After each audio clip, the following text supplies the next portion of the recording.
Alors, j'espère que vous êtes bien installés parce que j'ai eu une commande assez précise qui était de parler une heure sur un sujet qui est assez complexe, qui est la possibilité de développer des stratégies au niveau local qui combinent le bio et les produits locaux. Et de se poser la question, est-ce que finalement on est sur deux logiques qui sont complémentaires ou incompatibles? Alors je vais tout de suite vous donner la conclusion. C'est possible, c'est compatible, mais c'est compatible sous certaines conditions. C'est ce que je vais essayer de développer pendant l'heure qu'on m'a donnée. Alors peut-être pour démarrer, un retour un petit peu, un plan large sur la situation actuelle et sur la nécessité qu'on a collectivement, donc nous chercheurs, vous acteurs des territoires, à refonder les systèmes alimentaires. Alors on part d'un constat, c'est la réduction graduelle de la diversité en matière, au niveau des matières premières alimentaires et agricoles. Donc ça, c'est un mouvement long qu'on constate depuis plusieurs décennies. Et justement, l'idée, c'est aujourd'hui d'essayer d'enrayer ce mouvement. Alors pourquoi est-ce qu'on a eu cette baisse de diversité? Parce qu'il y avait un objectif d'efficacité, efficacité économique, efficacité organisationnelle, pour gagner en régularité des produits, pour réduire les coûts. Le problème, c'est qu'on a ajouté tout un ensemble de critères qui constituent les cahiers des charges, qui constituent des normes aujourd'hui, qu'on appelle chacun des producteurs, chacun des acteurs de la filière à maîtriser. Mais du coup, on a épuisé les degrés de liberté. Et de ce fait-là, on a des modèles qui tendent tous à converger et des acteurs qui tendent tous à faire la même chose. Alors face à ça, on a une évolution des pratiques de consommation qui va avoir aussi un impact sur la demande en termes de produits. Alors j'ai mis juste deux éléments fondamentaux, mais j'aurais pu les multiplier. D'abord, il y a la montée de la restauration hors domicile. Et ça fait évoluer les attentes des consommateurs, ça fait évoluer les pratiques, et ça fait évoluer donc les réponses des producteurs par rapport à cette demande. Et puis, il y a ce qu'on appelle les nouvelles diètes. La demande pour le bio en est une, mais le régime végétarien, aujourd'hui on parle de régime vegan. Il y a une diversité des populations aussi, une diversité ethnique, qui fait que les attentes sont aussi diversifiées. Et ça, c'est finalement relativement incompatible avec une réduction de la diversité des matières premières qu'on avait en face. Et du coup, on a une tension aujourd'hui, une tension qui appelle donc à la nécessité de repenser les systèmes alimentaires, de les repenser dans un contexte particulier qui est celui d'une recherche de durabilité. On est dans un contexte général de volonté d'adaptation au changement climatique et donc de faire évoluer les pratiques de consommation et de production en tenant compte de cette contrainte. Du coup, il faut penser en termes de fonction alimentaire autour des idées de préférence des consommateurs, d'acceptabilité sociale de certains types de produits. Je pense par exemple à la consommation d'insectes. Et puis aussi les besoins nutritionnels notamment. Il faut penser ça aussi en termes d'impact. Finalement, quel type de diète a quel type d'impact en termes d'utilisation des ressources sur le territoire? Quel type d'organisation va nécessiter un recours accru aux ressources du territoire ou pas? Possibilité d'accès aussi, alors accès géographique, mais aussi accès social au type de produit. Et enfin, la valeur ajoutée, la manière dont cette valeur ajoutée va se répartir tout au long de la filière. Je vous rappelle qu'aujourd'hui, à peine 8% de la valeur ajoutée des filières agricoles va aux agriculteurs. Donc c'est pas forcément très incitatif et ça a des conséquences sur le type de production. Alors cette nécessité de refonder les systèmes alimentaires, elle part d'un principe de base qu'il faut qu'on ait clairement en tête, c'est qu'un système alimentaire durable n'a pas de raison de préexister. Il n'y a aucune raison pour qu'a priori un système alimentaire qui se met en place sur un territoire soit durable. Du coup, ça appelle à la nécessité de construire les produits. Il faut construire les produits à travers un certain nombre d'attributs dont on va les doter, qui vont être compatibles avec cette recherche de durabilité. Et par rapport à ça, le local n'est pas forcément durable. Et on a une multitude d'exemples de produits locaux qui ne renvoient pas à des logiques de durabilité.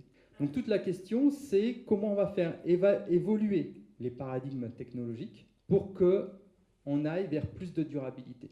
Alors, pour le bio, c'est relativement évident, mais je reviendrai j'y reviendrai dans un instant, ce n'est pas forcément automatique. Pour le local, ça nécessite aussi de réfléchir, et je ne parle même pas de l'agriculture conventionnelle en circuit long. Alors ça se passe dans un contexte particulier qui est la nécessité de prendre en compte la différence entre nourrir la population et nourrir la diversité des individus. Aujourd'hui, la logique, elle doit aller vers une prise en compte de cette diversité et adapter les systèmes de production alimentaire à cette diversité. Du coup, la transformation, la phase de transformation, elle devient essentielle. Parce qu'à la fois, on va avoir une montée de la part de la consommation alimentaire en produits processés, toutes les statistiques le montrent, et à l'opposé, on a une demande de naturalité qui est beaucoup plus forte qu'avant.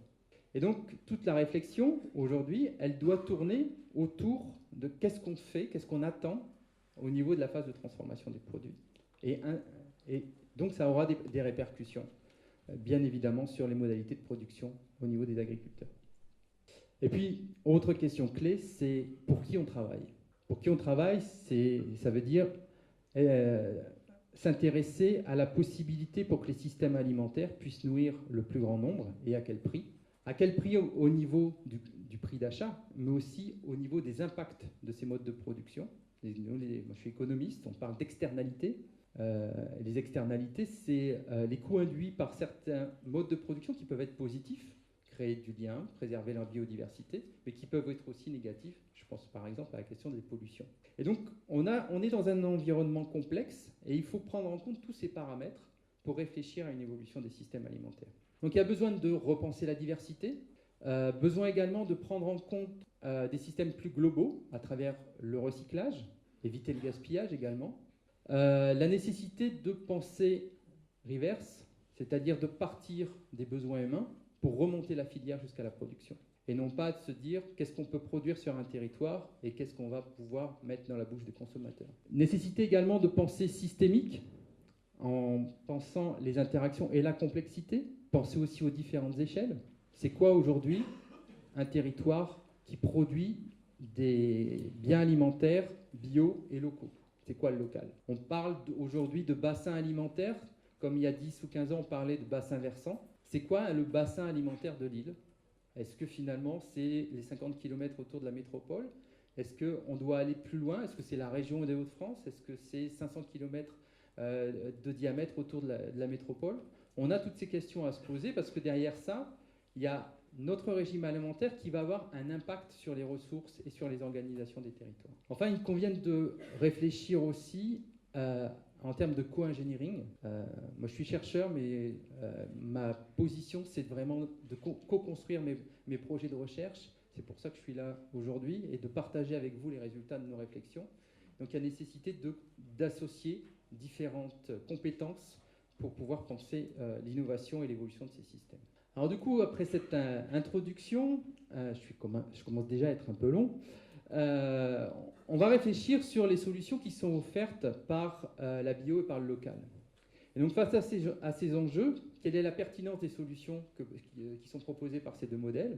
Est-ce que ces deux modèles constituent des alternatives étanches ou est-ce qu'elles sont combinables? Et si oui, comment on peut les combiner? Alors c'est à ce petit voyage que je vous invite. Alors peut-être d'abord rappeler les principes des deux modèles. Sur la bio, finalement, l'idée est relativement simple, c'est de réduire l'impact des modes de consommation avec une non-utilisation des produits chimiques de synthèse, la préservation des équilibres naturels, notamment en termes de biodiversité, avec l'idée, on l'évoquait à l'instant, avec l'exemple qui était donné sur les champignons, le recyclage d'un certain nombre de matières organiques naturelles, la rotation des cultures, le respect des saisons, mais aussi des critères qui sont un peu plus récents, tels que le bien-être animal ou l'interdiction des OGM.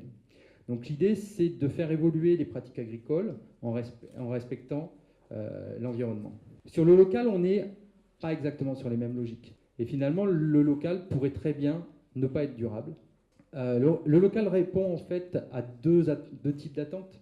Du côté des consommateurs, finalement, c'est gagner en sécurité alimentaire. Sécurité alimentaire au sens répondre aux crises sanitaires, Donc scandale vétérinaire des dernières années, crise de la vache folle, etc. C'est aussi une attention renforcée des consommateurs, ça, toutes les études qu'on a pu mener le confirment, sur l'origine géographique des produits, la qualité des produits et la fraîcheur de ce qu'ils mangent. C'est aussi au cours des 10 dernières années un engouement nouveau pour la cuisine, pour le fait de revenir au fourneau et pour le bon goût des aliments. En témoignent toutes les émissions de cuisine qu'on peut voir à la télé, par exemple. Et puis, un peu en retrait, on a la volonté d'un certain nombre de consommateurs d'apporter leur soutien au maintien de l'agriculture au niveau local et de répondre aux préoccupations environnementales. Ça, c'est pour côté consommateur. Côté producteur, on a aussi une montée, je reviendrai dans un instant sur les chiffres, une montée du nombre des producteurs qui vendent en circuit court et qui font de l'agriculture locale. Bon, d'abord, il y a les militants. Les militants qui cherchent une forme alternative d'agriculture par rapport à la pression des grands groupes industriels et des grands groupes de distribution. Des militants environnementaux aussi, chez les agriculteurs, il y en a. C'est aussi considéré que les circuits courts, c'est un moyen de diversifier l'activité et de renforcer la trésorerie. Très clairement, on a peu d'agriculteurs qui ne vendent qu'en circuit court, mais ça fait un bon complément de revenus et ça permet de stabiliser la trésorerie des exploitations agricoles et ainsi de les maintenir. C'est aussi un moyen de se réapproprier une partie de la valeur ajoutée. Et enfin, il y a une fonction sociale du circuit court, puisque ça permet de renouer le lien entre consommateurs et producteurs et ainsi de revaloriser le métier. Donc, a priori, on est sur deux logiques qui sont distinctes, puisque j'ai assez peu parlé d'environnement dans le deuxième. Alors, ces deux modèles, on va dire tout de suite que finalement, comme tout modèle, ils présentent un certain nombre d'apories. Et donc, il ne faut pas les prendre comme des panacées, des normes qui seraient faciles de suivre et pour lesquelles il n'y a pas de choses-trappes. D'abord, les conditions de production des produits locaux ne sont pas forcément respectueuses de l'environnement, puisqu'il n'y a pas de cahier des charges. Je vous rappelle que contrairement au label bio, il n'y a pas de cahier des charges qui est clairement établi pour les productions locales. Mais par contre, ce qu'on a constaté, c'est qu'en général, les producteurs qui produisent du bio sont généralement plus enclins à adopter des pratiques respectueuses de l'environnement, qui produisent local, pardon. Notamment, 10% d'entre eux sont des producteurs bio, et quand ils ne sont pas bio, de toute façon, ils pratiquent plutôt l'agriculture raisonnée.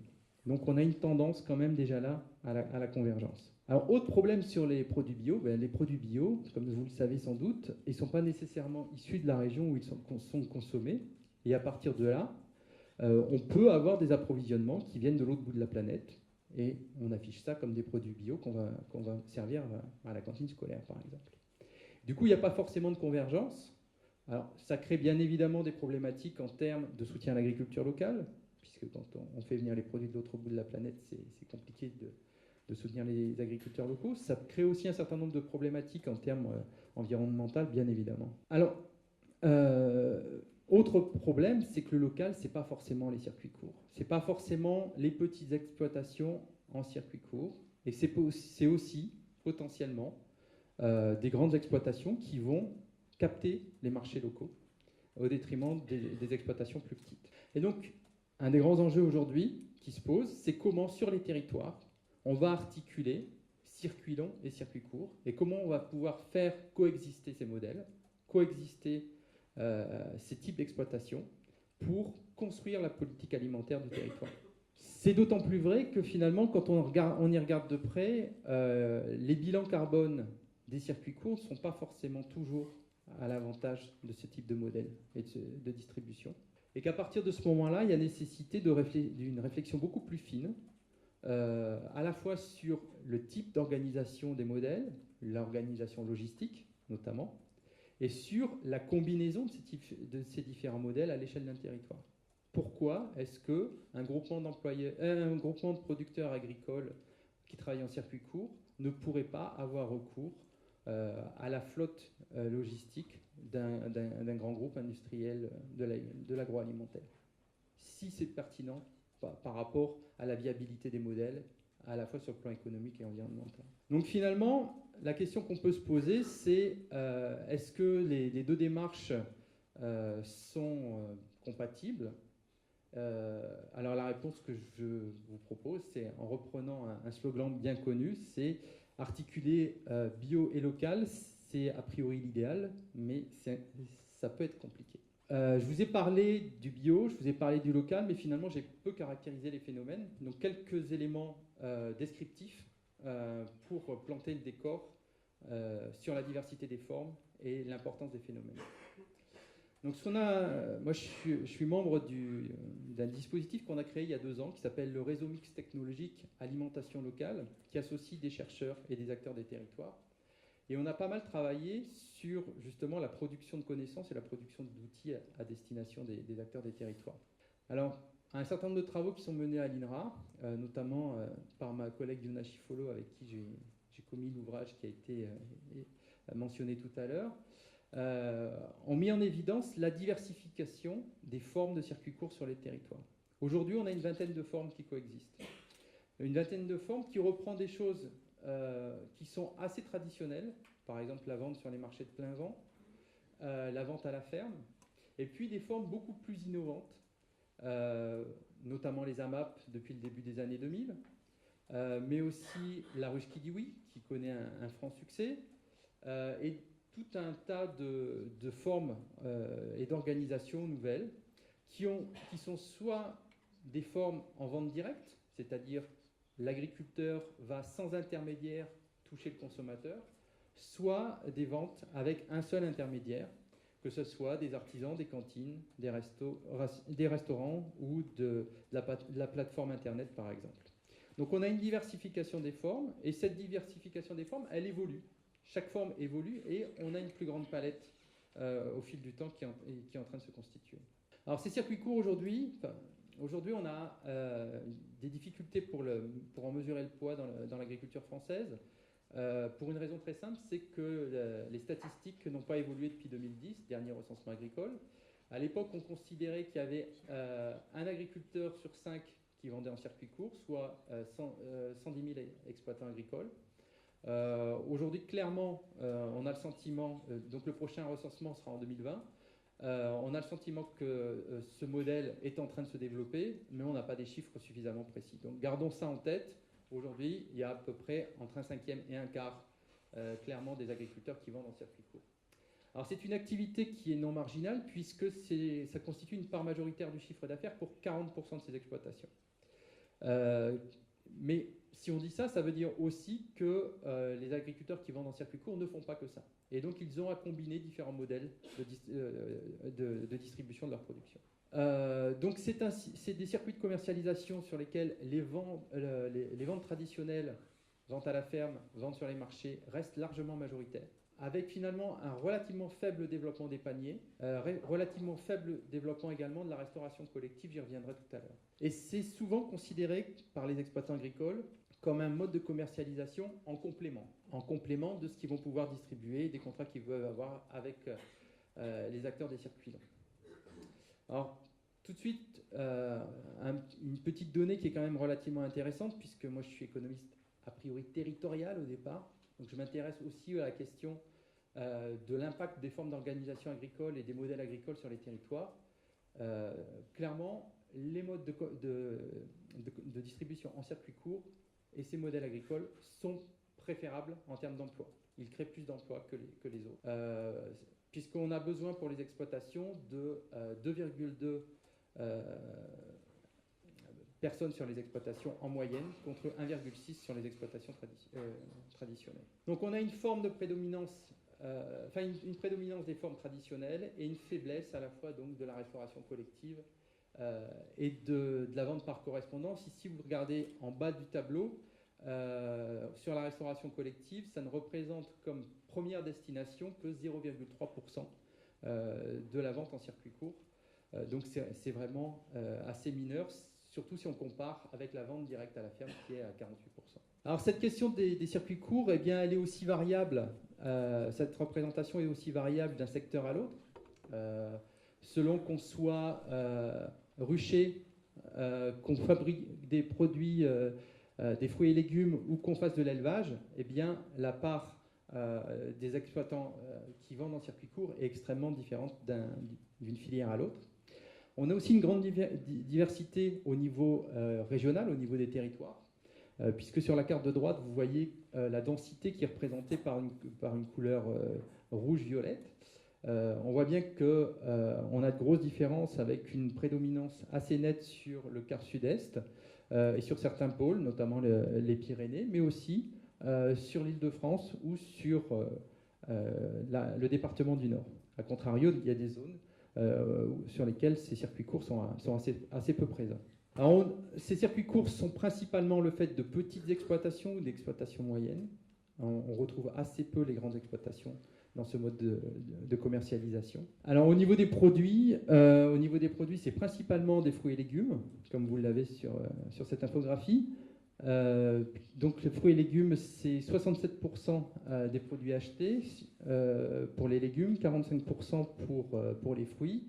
Et à l'opposé, sur les yaourts, c'est 4%, les vins et alcools, c'est 2%. Et sur l'élevage aussi, notamment la volaille, on est à peine à 9%. Donc on a des grosses différences en fonction des produits. Donc sur les points de vente, je passe assez rapidement, je l'ai déjà évoqué tout à l'heure. Ce qui est intéressant également, c'est de s'intéresser au profil des consommateurs.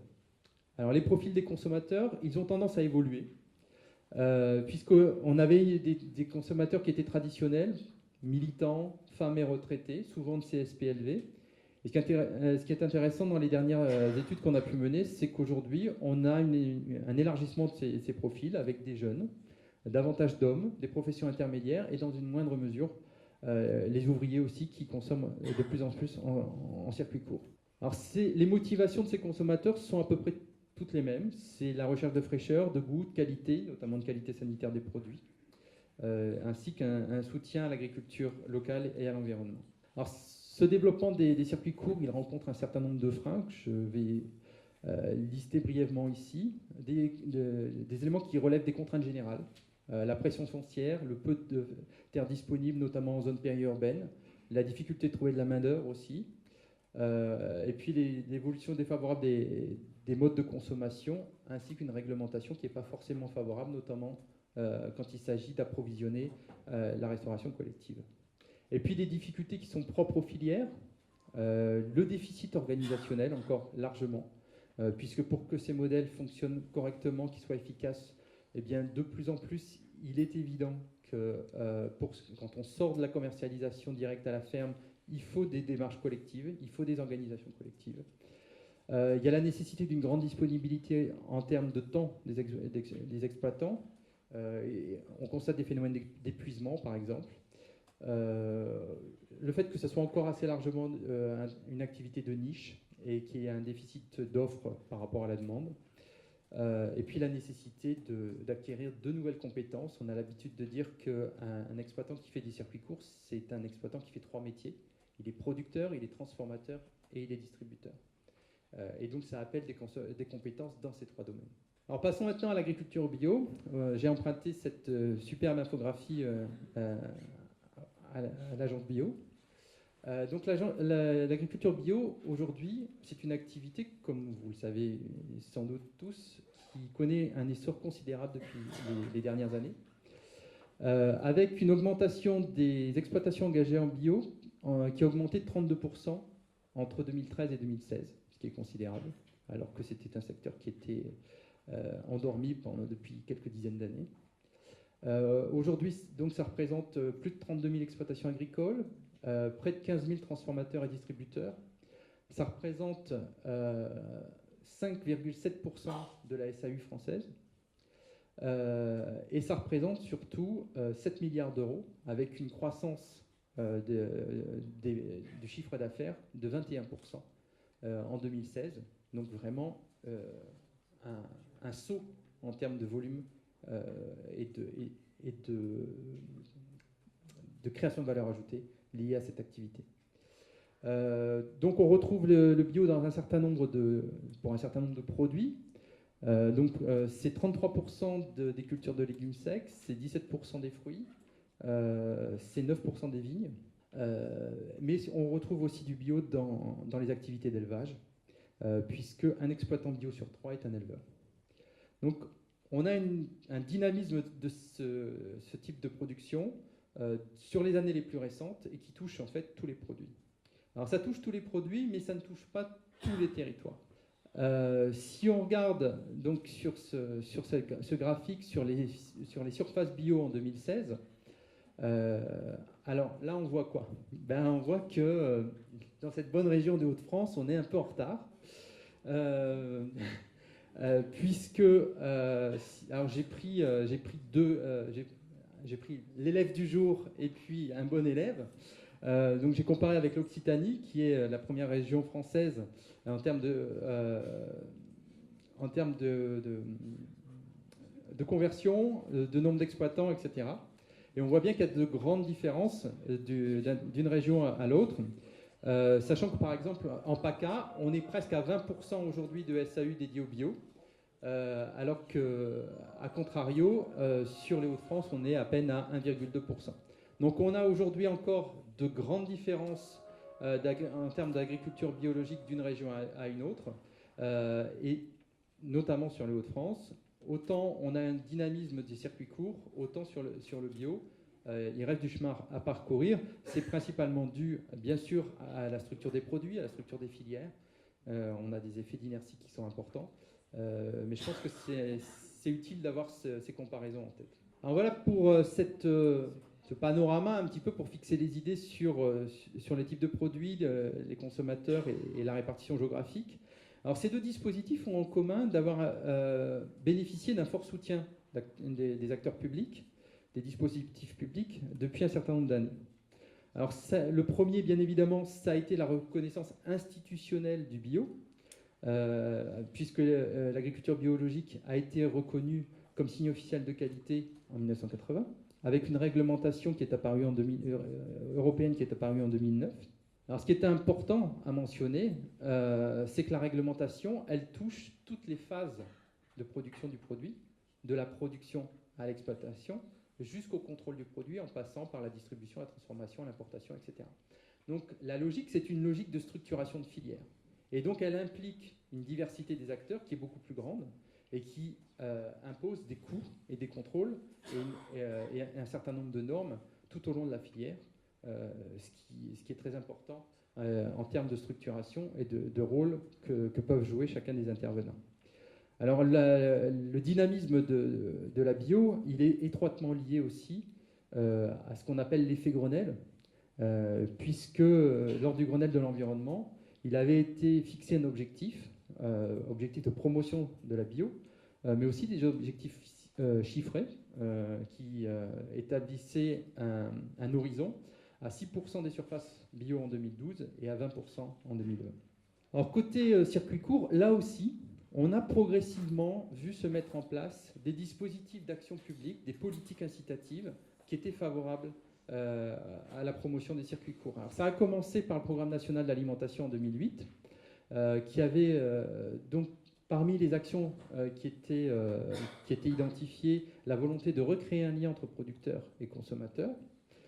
Et puis ça s'est immédiatement traduit dès 2009 par le plan circuit court, qui se structure autour de 14 mesures regroupées en 4 axes, qui avaient notamment pour but d'identifier ce phénomène nouveau. Qu'est-ce que c'était que les circuits courts à l'époque en 2009 ? Il faut se replacer dans le contexte de l'époque. C'était des choses qui étaient émergentes, qu'on n'avait pas l'habitude de voir. On pensait que c'était un effet de mode à l'époque, clairement. Et là, on voit progressivement que ça s'installe dans le paysage. Donc, améliorer les connaissances sur les circuits courts et les diffuser, adapter la formation des agriculteurs, qui était très important à l'époque, et qui l'est toujours d'ailleurs, favoriser l'installation des agriculteurs en circuit court, comme en bio parallèlement, et puis mieux organiser. Il y avait besoin de rationalisation de l'organisation des circuits. Donc, ce soutien circuit court, on le retrouve dans la loi de modernisation agricole de 2010, et dans la volonté de mettre en place un certain nombre de dispositifs de connaissances, de financement et de réglementation qui soient favorables au développement de ce type de distribution. Alors plus récemment, ça a bénéficié d'inflexions nouvelles au niveau des politiques agricoles, avec notamment la volonté du ministère de l'Agriculture de promouvoir, je dirais même de porter à bout de bras, les projets alimentaires territoriaux. Puisque le gouvernement a l'objectif que 500 projets alimentaires territoriaux soient signés d'ici 2020, à horizon 2020. Donc ça inscrit, c'est logique, à la fois bio et à la fois circuit court, dans des projections en termes de projets de développement territorial, et ça remet l'alimentation au cœur des projets territoriaux. Alors ça se traduit aussi par un cadre légal qui commence un peu à se préciser, même si c'est l'objet de tensions au Parlement entre les différents groupes et les différentes opinions politiques. Et notamment via la loi égalité et citoyenneté qui établit qu'une obligation de 40% de produits sous signe d'identification de la qualité et d'origine et sous mention valorisante, c'est-à-dire de saison, circuit court, signe de qualité, d'ici 2020. Et puis une autre dimension qui était portée par cette loi, qui a finalement été censurée par le Conseil constitutionnel, c'était le fait de parvenir à 20% de bio dans la restauration collective publique à horizon 2020. Donc, cette dimension a sauté, tout comme sous la pression d'un certain nombre d'élus, tout comme d'autres dispositifs qui permettaient de mieux connaître la dynamique à la fois du circuit court et du bio, comme les observatoires territoriaux. Alors tout ça, c'est actuellement en cours de discussion dans le cadre des États généraux de l'alimentation. Donc je ne vais pas anticiper sur ce qui se dira, mais finalement, on voit qu'il y a une volonté institutionnelle d'aller un peu plus loin. Donc peut-être pour 2 mots sur la question des projets alimentaires territoriaux. C'est quelque chose sur lequel on travaille actuellement à l'INRA et qui est assez intéressante parce que finalement ces dispositifs, ils ont vocation à mettre autour de la table les différents acteurs de l'alimentation sur les territoires. Donc l'idée c'est de structurer un système alimentaire territorial avec des dispositifs qui visent à rapprocher ce qu'on appelle les différentes parties prenantes, c'est-à-dire producteurs, transformateurs, distributeurs, collectivités territoriales et consommateurs, autour d'un projet collectif. Et donc, au regard de ce que je disais en introduction, l'idée c'est bien de reconstruire ces systèmes alimentaires territoriaux en fonction des contraintes et des attentes de chacun des acteurs du territoire. Donc c'est en cours. On voit qu'il y a une grande diversité de dispositifs qui se mettent en place sur les territoires, de choses qui sont très locales jusqu'à un projet alimentaire territorial à l'échelle de la région, par exemple en PACA. Donc une diversité de configurations. Alors, je reviens maintenant un peu plus précisément aux enjeux de la restauration collective par rapport à ces questions du bio et du local. Et comment ça se traduit, cette volonté, cette recherche de convergence entre ces 2 modèles au sein des dispositifs qui relèvent de la restauration collective. Alors peut-être quelques chiffres pour caler les idées, encore une fois. J'imagine qu'en tant que professionnel du secteur, vous en connaissez un certain nombre. Mais peut-être pour les rappeler malgré tout. Donc la restauration collective aujourd'hui en France, ça représente 15 millions, c'est une activité alimentaire pour 15 millions de Français qui prennent chaque jour au moins un repas en dehors de leur domicile, dont plus de la moitié en restauration collective, le reste c'est dans les restaurants, etc. Ça représente plus de 7 milliards d'euros de chiffre hors taxes d'achats alimentaires, hors petit déjeuner.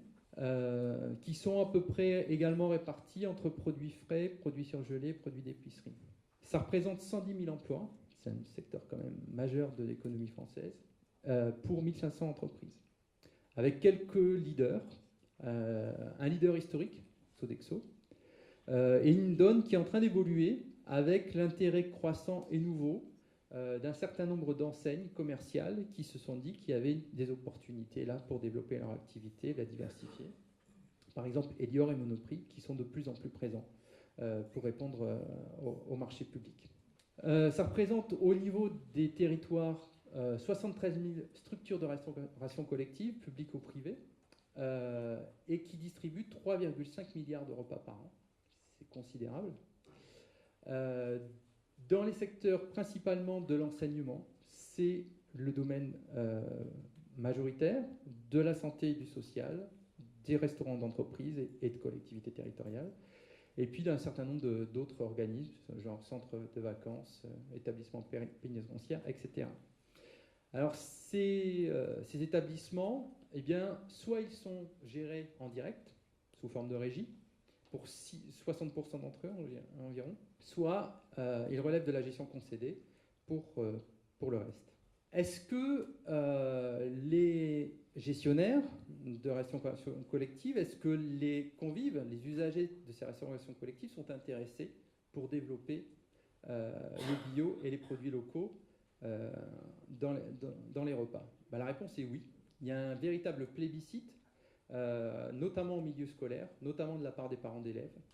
Et c'est relayé par les élus locaux qui voient une opportunité importante de reprendre la main sur un certain nombre de domaines qui sont liés étroitement ou pas à l'alimentation.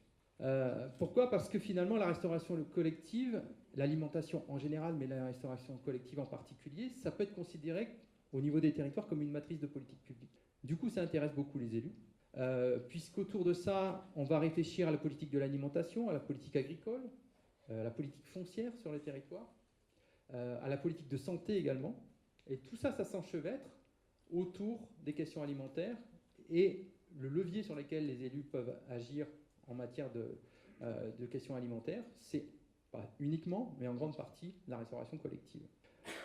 Donc la restauration collective locale, elle peut constituer sous certaines conditions une opportunité pour diversifier les débouchés des filières et des productions locales agricoles, pour créer de nouvelles filières, on l'a vu tout à l'heure avec les champignons, pour intervenir sur la qualité alimentaire des repas et donc poser des questions en termes de santé publique, réaliser un accompagnement éducatif, sensibilisation au goût, et enfin soutenir l'économie de proximité. Mais pour ça, il y a nécessité d'opérationnaliser les orientations qui sont prises sur les territoires. Et donc ça exige, et je reviens à ce que je disais en introduction, de repenser les systèmes, à la fois les systèmes de production, de transformation, de distribution et de consommation. Alors pour ça, il y a nécessité de mettre les gens autour de la table, de faire collaborer les différents acteurs de la chaîne économique, nécessité aussi d'un dialogue entre acteurs publics et acteurs privés, et enfin nécessité d'articuler des différents leviers d'intervention, à la fois techniques, économiques et juridiques. Donc je disais que cette demande, elle était principalement liée au domaine de la restauration scolaire. Elle émane des citoyens qui essayent de modifier les pratiques en termes de restauration scolaire face à un certain nombre de préoccupations grimpantes. La logique sanitaire, comment est-ce qu'on va pouvoir faire pour répondre aux crises de type vache folle, résidus de pesticides, logique environnementale, c'est encore une fois l'effet Grenelle, et la logique locale. Engouement pour les circuits courts qu'on va voir se traduire dans les attentes des consommateurs vis-à-vis de la restauration collective. C'est aussi un secteur qui est donc porté par les collectivités territoriales pour répondre aux attentes des électeurs. C'est un levier sur lequel les élus locaux peuvent agir. Il y a plein d'autres leviers sur lesquels ils sont relativement impuissants. L'alimentation locale, ils ont une capacité d'agir dessus. Puis il y a une forte médiation des phénomènes, à la fois sur le bio et sur les circuits courts. Du coup, c'est une volonté de reterritorialiser l'agriculture, une volonté de mieux organiser et articuler agriculture et alimentation sur les territoires, et de recréer du lien entre producteurs et consommateurs. Donc ce marché de la restauration collective en bio et en local, eh bien, il est en forte progression. La part des produits biologiques en restauration collective aujourd'hui est estimée environ à 2,9% des achats. En 2016, la croissance a plutôt été dans le secteur autogéré qu'en secteur concédé. Donc ça, c'est aussi important à prendre en compte. C'est qu'en fonction du modèle d'organisation, eh bien, on a plutôt tendance à augmenter plus ou moins le recours aux produits biologiques dans les menus. Les achats de produits bio dans la restauration collective étaient en 2015 estimés à 225 millions d'euros, soit une progression de 18% en un an. Donc finalement, ce recours aux produits bio a tendance à augmenter fortement au cours des dernières années au niveau de la restauration collective. Et les projections estiment que cette tendance devrait s'accroître dans les prochaines années, puisque j'ai repris ces statistiques de l'agence bio. Donc pour 2018, on devrait arriver à 20% et 25% en 2025. Donc finalement, on a tendance, on projette une augmentation de ces achats bio dans la restauration collective. Donc aujourd'hui, si on regarde comment se structure l'offre au niveau de la restauration collective, eh bien on a 57% des établissements de restauration collective qui déclarent proposer des produits bio. Alors ce qui est amusant et ce qu'il faut noter, c'est que cette proportion est relativement stable, mais par contre, entre 2012 et 2006, il y avait eu une forte augmentation. Donc, ce qu'on peut noter, c'est que finalement, en nombre d'établissements, on a une certaine stabilité du nombre d'établissements qui proposent du bio, mais par contre, parmi ceux qui proposent du bio, qui ont déjà franchi le pas, on a une augmentation des produits bio qui sont proposés. C'est comme ça qu'il faut lire les statistiques. On a une présence plus forte dans les établissements du secteur public. 74% des établissements en proposent contre 34% dans le privé. Et on a une influence également du mode de gestion et de la taille, puisque les établissements en gestion directe proposent davantage de produits bio que ceux en gestion concédée. Et les grosses et moyennes structures en proposent également davantage. Alors, cet engouement, il touche principalement le secteur de la restauration scolaire, puisque le bio est présent dans les établissements scolaires dans 8 établissements sur 10. Donc, ce qui est assez considérable. Donc, a contrario, on a pour l'année 2017 au moins, on a un recul du recours au bio dans le secteur du travail. Et dans le secteur des établissements de santé et du social, on est plutôt en hausse, mais plus légère, entre 2016 et 2017. Donc si on essaye de rentrer un petit peu dans le détail des menus cette fois, on a des configurations qui sont assez différenciées selon les cas. Donc on a 88% des établissements qui introduisent des produits ou des ingrédients bio. On a 48% qui introduisent des plats entièrement bio et 29% qui introduisent des menus entièrement bio. Donc des stratégies et des logiques qui sont assez différenciées d'un établissement à l'autre. En termes de fréquence d'introduction du bio, là on a clairement une hausse, puisque 75% des établissements en proposent au moins une fois par mois, 57% en proposent au moins une fois par semaine, et 20% en proposent tous les jours. Et vous voyez ici que les chiffres étaient relativement moindres en 2016. Donc ça confirme ce que je disais à l'instant, les établissements qui ont franchi le pas ont tendance à renforcer la part de recours au bio au fil des années. Donc ces produits bio, si on rentre encore un petit peu avec l'œil microscopique sur le détail des menus, ces produits bio, c'est principalement des produits laitiers, des produits frais et des fruits frais et des légumes frais. Mais on retrouve globalement 5 types de produits, 5 familles de produits dans tous les établissements. Donc il y a réellement des enjeux autour de la structuration de filières concernant les produits laitiers et les fruits et légumes sur les territoires. Ce n'est pas un hasard si de plus en plus on voit des collectivités territoriales qui se posent la question de la création et de l'installation de légumeries sur leur territoire. Autre point, et là on rentre vraiment dans le cœur de la question qui m'était posée par rapport à cette intervention, c'est d'où viennent ces produits bio. Et là, bonne nouvelle. Bonne nouvelle, c'est que 78% des produits qui sont achetés sont d'origine française, dont plus de la moitié viennent de la région. Et donc clairement, on a une convergence entre le recours au bio dans le cadre de la restauration collective et l'approvisionnement qu'on va appeler local au sens large, puisque ça vient de la région. 65% des établissements encouragent l'approvisionnement bio et de proximité, donc combinant les deux lors des appels d'offres, en utilisant principalement les critères de circuit court et le critère de fraîcheur. Donc c'est possible, je pourrais m'arrêter là, j'ai répondu à la question, bio et local, c'est possible dans le cadre de la restauration collective sur les territoires. Et ça se fait d'ailleurs. Alors, pour autant, c'est possible, mais ce n'est pas gagné d'avance. Parce qu'en fait, il y a des effets qui sont induits, qui sont négatifs et qu'il faut essayer de gommer. Notamment un effet de surcoût, puisque les statistiques montrent que 77% des établissements qui introduisent du bio enregistrent un surcoût. Ce surcoût est en moyenne de 18%. Donc c'est assez élevé.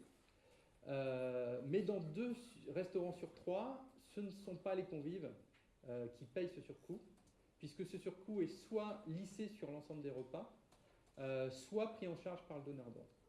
Donc finalement, c'est relativement peu les consommateurs qui ont à payer pour ce surcoût pour l'introduction du bio dans leur menu. Alors quelques opérations qui ont été mises en place par les établissements pour chercher à limiter ce surcoût. Principalement, il y a une action qui est très forte autour de la limitation du gaspillage. Donc évolution des quantités qui sont distribuées, évolution de la diète, modification de la manière dont on assure le service, etc. Donc limitation du gaspillage. Mise en concurrence des fournisseurs également. Remplacement, évolution des menus avec le remplacement d'un certain nombre de produits pour des produits moins coûteux. On réduit aussi la quantité de produits carnés en favorisant les produits végétaux. Le groupement d'achat, la contractualisation de l'approvisionnement de manière collective et pérenne, et puis la négociation de partenariat au niveau local. Alors c'est vrai que ces produits bio, ils sont plus chers. Et pourquoi est-ce qu'ils sont plus chers finalement ? Et quelles sont les raisons de ce surcoût ? Principalement, il y a des choses qui sont difficilement compressibles. Notamment parce qu'on est sur des modes de production qui sont plus coûteux. Ça nécessite plus de temps, par le moindre recours aux intrants chimiques notamment. Ça nécessite également plus de main-d'œuvre. Et donc ça génère de manière mécanique un surcoût qui va être très difficile de réduire. Sauf à passer sur des volumes que seuls peuvent se permettre l'industrialisation et la grande distribution. On a également en général des rendements qui sont relativement moins élevés, mais aussi des coûts de contrôle et de certification qui pèsent sur les exploitants. Pour l'heure, une dispersion dans l'espace des fermes en agriculture biologique qui rend plus complexe et plus coûteuse la collecte et la livraison de produits. Et puis, c'est aussi une agriculture qui, pour l'heure, bénéficie de moins de soutien financier, notamment dans le cadre de la PAC, que l'agriculture conventionnelle. Donc il y a peut-être des choses encore à faire évoluer au niveau de la politique agricole. Face à ça, il y a aussi un certain nombre d'enjeux à considérer. Ça fait grand bruit dans les médias il y a quelques semaines. La nécessité de maîtriser les surmarges de la grande distribution. Les statistiques font état de marges qui sont prises par la grande distribution qui sont exorbitants. Donc il y a peut-être nécessité d'une régulation à ce niveau-là. Et puis aussi de rendre la réalité des coûts des produits et non pas simplement au sein de la filière économique. Je m'explique. L'agriculture biologique vise à réduire les intrants et donc à réduire les pollutions. Du coup, on a un modèle qui est plus coûteux. Mais si on intègre, par exemple, les coûts de dépollution à l'agriculture conventionnelle, eh bien, on va se retrouver avec un coût, ce que les économistes appellent un coût social, qui va être beaucoup plus important.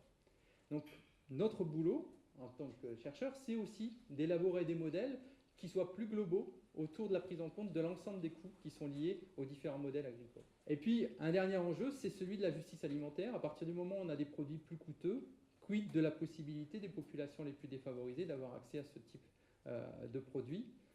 On a des problèmes d'obésité, on a des problèmes de diètes qui sont pas forcément favorables à la santé sur certaines catégories de population. Comment réduire le fossé entre ces catégories de population et des produits de qualité et produits bio. Donc on a un certain nombre d'enjeux face à nous. Alors pour ça, les collectivités territoriales, elles ont un rôle majeur à jouer. Et donc, moi je crois beaucoup à la capacité des acteurs locaux sur les territoires, et notamment les acteurs publics, à impulser des dynamiques collectives qui permettent de répondre à ces enjeux. Il y a un rôle important pour le développement des filières bio sur le territoire, à la fois en amont, côté production, soutien à l'agriculture, à certaines formes d'agriculture, mais aussi soutien aux dispositifs de transformation et de distribution sur les territoires. Alors ça, c'est lié à leur mission, au type de responsabilité dont elles sont dotées, et elles peuvent agir par l'information et la sensibilisation des producteurs, mais aussi des habitants, par l'exemplarité des pratiques, par exemple autour du type de marchés publics qui sont mis en place, par la création de régies locales, par tout un ensemble de dispositifs qui peuvent se mettre en place, la mise en place de partenariats potentiels avec différents types d'acteurs, par exemple Terre de Liens, sur l'installation d'agriculteurs sur les territoires, et puis par l'orientation de leurs interventions, à la fois en direct ou indirectement, pour orienter les pratiques des acteurs des territoires. Alors, par exemple, si on prend le cas du bio, eh bien clairement, elles ont une capacité de gestion du foncier, accès au foncier et gestion du foncier, financement des projets, et puis dispositifs d'accompagnement, à la fois des projets individuels et des projets collectifs. Donc les collectivités territoriales peuvent avoir un rôle majeur. Alors elles ont un rôle majeur, mais il ne faut pas croire qu'elles vont toucher tous les agriculteurs et que tous les agriculteurs vont être en mesure de s'installer et d'aller vers la réponse à ces marchés publics en termes de restauration collective, bio et locale. Donc un travail qui avait été mené dans le cadre d'un projet CASDAR qui s'appelle Resa Bio, et puis mobilisé par la région Île-de-France, avait identifié 4 profils d'agriculteurs. Et ces 4 profils d'agriculteurs, ils sont plus ou moins sensibles aux sirènes de la restauration collective en local et en bio. On a des agriculteurs qui sont proactifs, qui sont prêts à mobiliser et à faire évoluer leur système d'exploitation pour répondre à ces cahiers des charges et à ces nouvelles orientations. On a des profils d'agriculteurs qui disposent d'un système d'exploitation qui est adapté, et pour eux, la restauration collective, finalement, c'est un débouché comme un autre. C'est un débouché comme un autre, et du coup, si ce débouché n'est pas attractif, ils vont préférer vendre à la ferme, vendre dans les restaurants, et ils ne vont pas amener leur production dans le cadre de la restauration collective. On a au contraire des agriculteurs qui sont attentistes, et pour eux, leur mode de production est inadapté à ce qui est requis par la restauration collective, et ils ne souhaitent pas le modifier. Donc eux, il faut les sortir d'une stratégie collective. Ils sont là, ils font leur travail, mais on ne doit pas les intégrer à une éventuelle stratégie d'orientation de restauration collective sur le territoire bio. Et on a également l'agriculteur opportuniste qui, lui, considère que la restauration collective, c'est un débouché complémentaire occasionnel et qui va entrer et sortir. Donc, finalement, ce qu'on retire de cette typologie, c'est qu'il y a nécessité de bien cibler l'offre potentielle à partir de cette diversité de profils d'agriculteurs.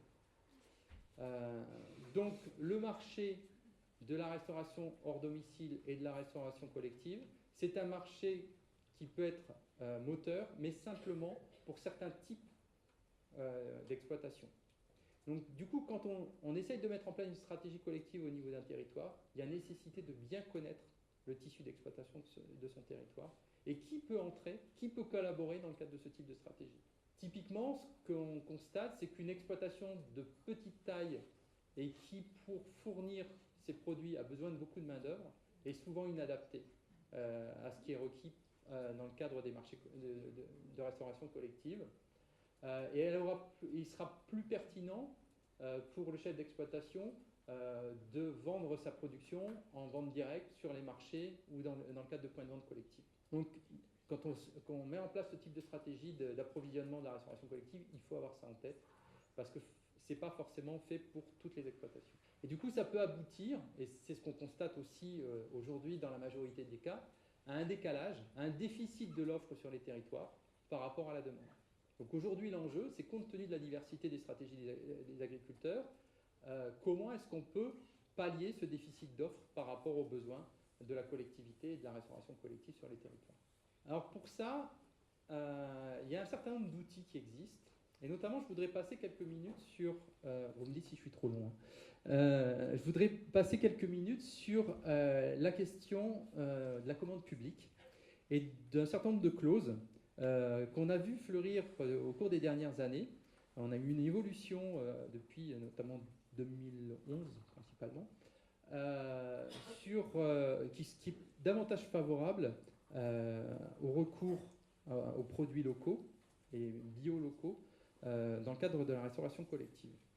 Alors une des solutions, c'est l'allotissement. L'allotissement, c'est intéressant parce que finalement, ça permet de découper la commande publique en lots. Et à partir de ce moment-là, les volumes qui sont demandés en apport aux exploitations agricoles peuvent être plus réduits. Et ça permet de faire rentrer des exploitations agricoles de petite taille dans les marchés publics. Alors cet allotissement, traditionnellement, on le découpe en deux types. Un allotissement technique et un allotissement géographique. L'allotissement technique permet de définir des produits sollicités dans le cadre des marchés publics en lien avec la capacité de production locale. Et notamment, on va allotir par petits lots si vous avez beaucoup de petites exploitations agricoles qui ne peuvent apporter que des volumes réduits. Et donc, ça nécessite, dans le cadre d'une stratégie collective au niveau des territoires, de d'abord connaître, là encore, la nature de l'offre potentielle, et donc un travail en amont avec les producteurs locaux. Et puis l'autre type d'allotissement, c'est ce qu'on appelle l'allotissement géographique. Et dans ce cas-là, eh bien, ça nécessite de prendre en compte également les capacités logistiques, et notamment les plateformes collectives présentes sur le territoire. Puisque ces plateformes collectives, j'y reviendrai juste après, ça va être des lieux de regroupement de l'offre. Et donc, ça va être des points focaux sur lesquels différents petits exploitants vont pouvoir s'unir pour fournir collectivement une offre à volume plus important aux demandeurs et aux gestionnaires de restaurants collectifs. Donc, cette technique de l'allotissement, elle est intéressante. Mais on a d'autres clauses qu'on a vu se développer et qui peuvent être aussi favorables à un approvisionnement local. D'abord, on peut introduire des clauses de performance d'approvisionnement direct et des produits de l'agriculture. On peut introduire des clauses où on essaye de réduire le nombre d'intermédiaires, des clauses où on introduit des éléments relatifs au goût des produits, à la fraîcheur des produits, à la saisonnalité des produits. Ça permet ainsi de réduire la concurrence entre les producteurs locaux et des produits d'importation, par exemple. Un autre type de clause est relatif à la réduction des déplacements des véhicules de livraison et une clause qui est aussi liée à l'exécution environnementale. Donc on peut mettre des conditions spécifiques qui sont liées à un certain nombre de kilomètres à parcourir au maximum pour approvisionner les restaurants collectifs.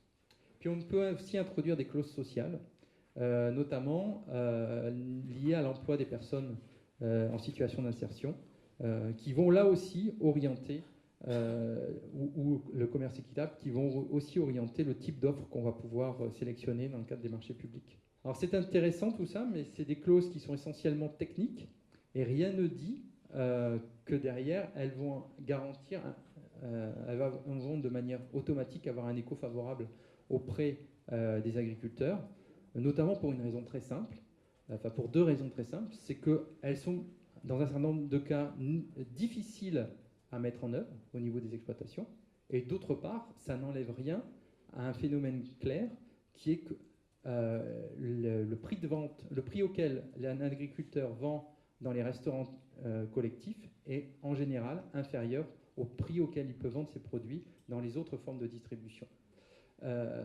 Du coup, il y a une incitation assez faible à aller vers la restauration collective. Alors, quelques points de vigilance.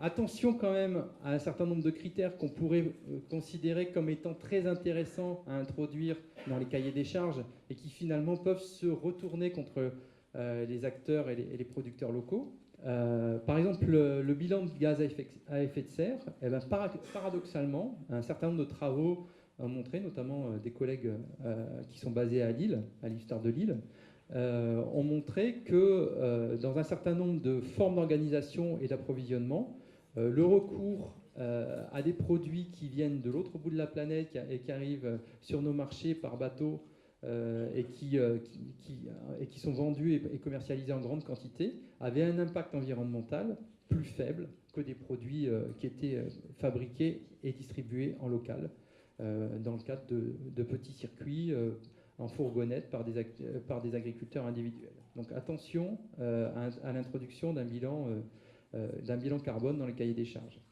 Le critère de fraîcheur aussi, il est compliqué à gérer. Puisqu'il est pertinent juste pour les denrées les plus périssables. Il le devient nettement moins quand il s'agit, même pour les fruits et légumes, d'approvisionner en pommes et en poires, par exemple. Parce que la fraîcheur, aujourd'hui, on peut venir en une nuit de l'autre bout de l'Europe sans problème. Donc finalement, le critère de fraîcheur, il est tout relatif. Le critère d'insertion sociale, aussi point de vigilance, parce que finalement, ça peut être discriminant pour un certain nombre d'acteurs locaux s'il a une pondération trop importante et que les acteurs locaux ne peuvent pas remplir ce critère-là, eh bien on risque de les sortir du marché public, ils risquent de ne pas être compétitifs pour cette raison-là. De la même manière que la question du prix. Si vous introduisez un produit local non compétitif qu'il faut obligatoirement fournir dans le marché pour la restauration collective, eh bien, ça peut être discriminant pour l'ensemble de l'offre qui va être apportée par les producteurs locaux. Donc attention au contenu des produits qui sont demandés dans le marché public. Et puis la distance parcourue, ça pourrait être pertinent. Simplement, attention, parce que là, on se heurte à la réglementation européenne en termes de concurrence. Et donc, attention à un localisme qui serait trop évident et qui ferait passer la commande publique sous le feu de la sanction. Alors, on arrive à la fin, je vous rassure. Donc, il y a des enjeux multiples pour développer l'approvisionnement local sur les territoires. Et ces enjeux, ils ne sont pas forcément uniquement liés à l'alimentation, puisque ce qu'on constate, c'est que cette alimentation, ces enjeux d'alimentation sont une matrice pour faire des liens entre différentes problématiques de développement des territoires. Donc on a bien évidemment des enjeux éducatifs. Donc ça, c'est un document que j'ai emprunté à la DRAF de Ronald, qui est assez bien fait. Enjeux éducatifs, enjeux de citoyenneté, enjeux professionnels, enjeux de développement économique local et de soutien des filières, des enjeux réglementaires, de santé publique, enjeux écologiques au niveau planétaire et au niveau local, enjeux d'équité sociale et de démocratie participative. Donc se poser la question de l'approvisionnement local, ça renvoie à la prise en compte de phénomènes interconnectés, relativement complexes sur les territoires.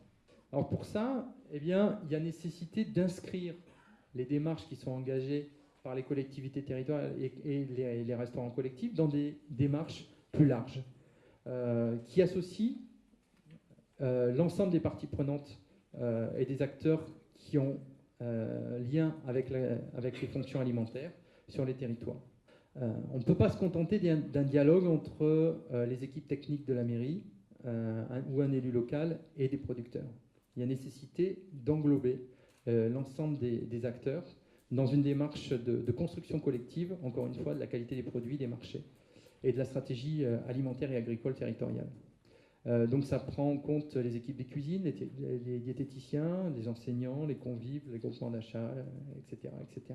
Ça, c'est un premier cercle, ceux qui sont directement liés à l'activité de la restauration collective, et plus largement, un deuxième cercle qui comprend les agriculteurs, les transformateurs, les grossistes, les plateformes, etc., etc. Donc l'idée, c'est de passer d'un approvisionnement marginal en local et en bio à un approvisionnement significatif. C'est ça l'enjeu. Et donc ça nécessite un certain nombre de démarches, de sensibilisation. Et ce qu'on a constaté, c'est qu'il y avait des moments clés pour y parvenir. Et un des moments clés, c'est notamment le dernier point qui est ici, c'est les moments de renégociation des contrats. Parce que c'est à ce moment-là qu'on peut casser une certaine forme d'inertie des pratiques et des représentations pour définir le chemin vers lequel on veut aller et mettre en œuvre une contractualisation qui soit plus favorable au bio et au local. Mais ça ne se fait pas juste par la contractualisation, parce que derrière, il faut mettre en place les dispositifs qui vont permettre d'appuyer ces stratégies, et notamment tout ce qui est lien à la logistique. Quels sont les leviers sur lesquels on peut s'appuyer? Alors, encore une fois, il faut connaître la typologie de la restauration en place et les processus d'achat, mieux connaître l'offre potentielle, les productions locales, les volumes, la saisonnalité. Sinon, on risque de mettre en place une stratégie auquel les producteurs locaux ne pourront en aucun cas répondre. Mieux connaître les flux de matière, ça c'est très important. La connaissance des flux de matière entre les différents acteurs. Et puis, faire se croiser les acteurs de l'offre et de la demande.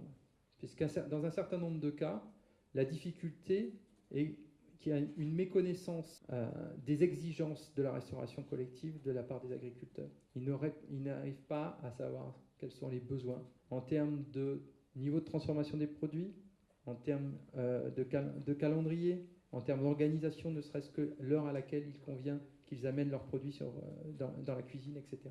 Et puis il y a aussi la possibilité de se donner des marges de manœuvre en termes de coûts, soit en développant le budget, en allouant davantage de moyens à ce type de démarche, en maîtrisant les coûts d'achat, bien évidemment, par exemple en termes de respect de la saisonnalité et de réduction des emballages, gestion du gaspillage aussi, qui est très important et qui permet de réintroduire du bio dans les cantines. Et puis des gains en termes de charges de gestion, notamment en termes de rationalisation. Alors ça passe par une bonne réflexion sur la manière dont on va organiser les flux et l'approvisionnement dans les cantines. Et donc de savoir, finalement, comme disent les économistes, est-ce que je fais ou est-ce que je fais faire? Et donc est-ce que je m'organise en régie directe ou en régie concédée? Ou est-ce que finalement, et c'est la majorité des cas, j'opte pas pour un système qui soit un peu hybride, semi-direct et concession partielle. Donc ça, c'est vraiment très important en termes de logique économique pour essayer de bien penser la pertinence et l'efficacité, l'efficience du système, de savoir comment on met en place le régime au niveau local, l'organisation au niveau local. Alors, pour ça, et ça sera mon dernier point avant de conclure, il y a un dispositif qu'on a analysé et qui se met en place sur les territoires qui semble être très efficace. C'est le développement des plateformes collectives. Alors ces plateformes collectives, on les voit fleurir un peu partout. C'est un dispositif qui est relativement nouveau, puisqu'on l'a vu apparaître dans les années 2000, notamment pour répondre à un besoin d'organisation des flux dans le domaine de la bio. Donc, au début, c'était les agriculteurs bio qui étaient peu soutenus par les chambres d'agriculture, mais qui avaient l'oreille d'un certain nombre de collectivités territoriales qui s'organisaient entre eux ou avec le soutien de la collectivité pour créer ces plateformes collectives. Alors, ces plateformes, qu'est-ce que c'est? C'est des espaces physiques ou virtuels de mise en relation de l'offre et de la demande. Donc, ces premières plateformes dédiées au bio n'avaient pas forcément au départ vocation uniquement à regrouper les produits issus de l'agriculture locale. C'était aussi la possibilité d'approvisionner en bio les territoires à partir de produits qui venaient d'ailleurs. Mais progressivement, eh bien, on a vu se mettre en place des plateformes qui étaient dédiées aux produits locaux. Les chambres d'agriculture ne se sont intéressées au dispositif qu'à partir de 2009, soit dit en passant. Alors, aujourd'hui, ce qu'on constate, c'est que la quasi-totalité des plateformes bénéficient de soutien financier des collectivités territoriales. Nous, on travaille par exemple avec une plateforme qui est localisée dans l'Ariège Et clairement, ce qu'on constate, donc qui travaille, qui fait de l'approvisionnement aujourd'hui, restauration collective, notamment dans le milieu scolaire, et sans le soutien financier de la collectivité territoriale, le modèle n'est pas viable. Et donc c'est une des grosses difficultés. C'est une difficulté qui est notamment liée à l'insuffisance des apports par rapport aux besoins, au modèle économique de cette plateforme. Donc il faut augmenter les volumes pour que ce modèle soit économiquement viable. Et donc aujourd'hui, eh bien, ces plateformes, même si elles sont efficaces, si elles sont pertinentes, qu'elles permettent de développer des filières d'approvisionnement bio et local, ont une autonomie économique qui est relativement faible. Donc on voit ce soutien important et essentiel des collectivités territoriales. On voit aussi que c'est des lieux assez intéressants sur le plan du statut, puisqu'on a différentes formes, notamment la mise en place de SIC, sociétés coopératives d'intérêt collectif, qui sont des lieux très intéressants parce qu'elles permettent d'associer une diversité d'acteurs qui sont présents sur le territoire, et c'est des vecteurs de construction d'une stratégie collective. Donc, rôle important de cette plateforme.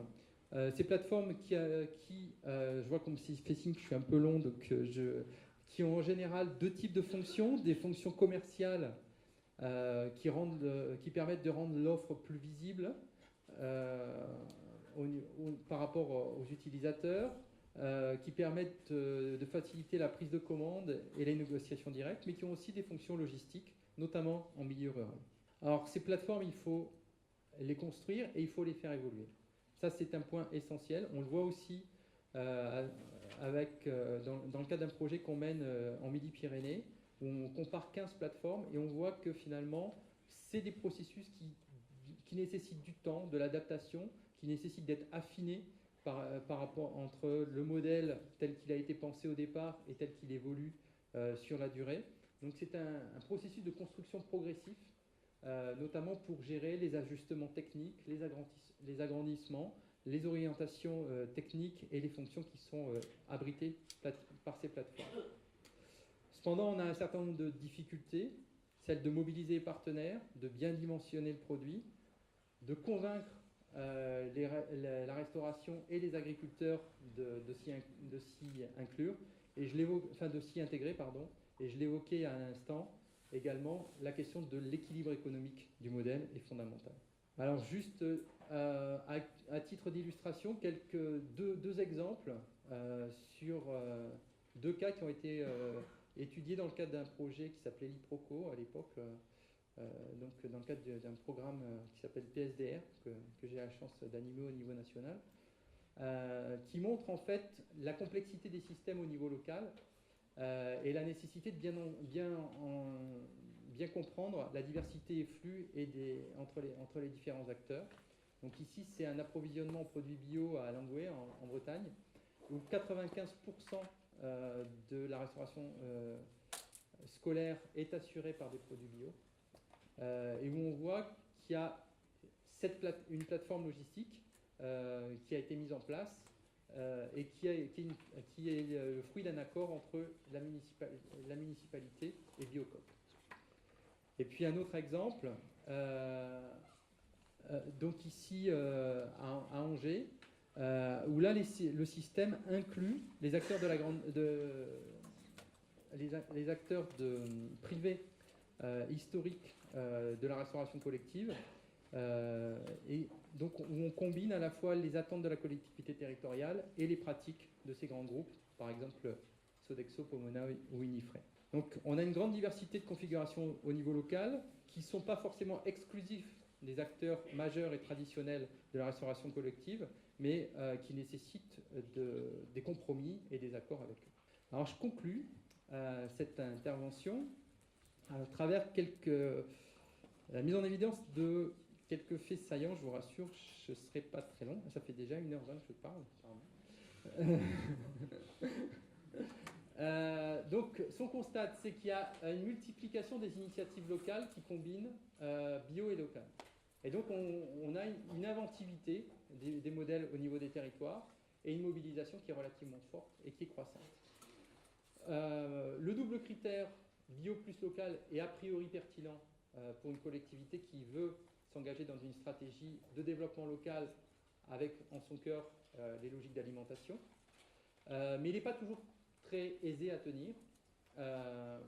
Par exemple, parfois, on a à faire le choix entre est-ce qu'on donne la priorité au bio, quitte à ce qu'on s'approvisionne ailleurs qu'en local, ou est-ce qu'on s'approvisionne en local, quitte à ne pas être que bio. Et donc, la difficulté à combiner les deux critères n'est pas forcément tenable. Ça peut être aussi générateur d'exclusion pour un certain nombre de producteurs par rapport aux exigences de la restauration collective. Et c'est potentiellement générateur de surcoûts pour les consommateurs. Donc, comment on gère ça? Et plus largement, comment une stratégie de développement territorial, elle va combiner circuit court, circuit long, bio, conventionnel, pour pouvoir mener quelque chose et construire quelque chose de cohérent à l'échelle du territoire. Et puis, 3 autres points, je m'arrêterai là. Il y a donc la nécessité d'établir un diagnostic préalable sur les potentialités des agriculteurs à répondre à ces exigences de bio et de local, de définir des clauses de marché public qui soient adaptées, et d'identifier les besoins d'accompagnement, de structuration du système en termes de logistique, de construction de plateformes. Il y a besoin de regarder aussi les impacts de ces modèles sur le développement territorial, notamment en termes de création d'emplois. Qu'est-ce qui est efficace? Qu'est-ce qui va créer le plus d'emplois? Qu'est-ce qui va maintenir le plus d'agriculture sur mon territoire? Et donc, globalement, ça appelle la construction d'une politique, une véritable politique alimentaire territoriale, qui pose la question de l'efficacité économique et environnementale, mais aussi qui pose la question en termes de démocratie et de justice alimentaire. Je vous remercie.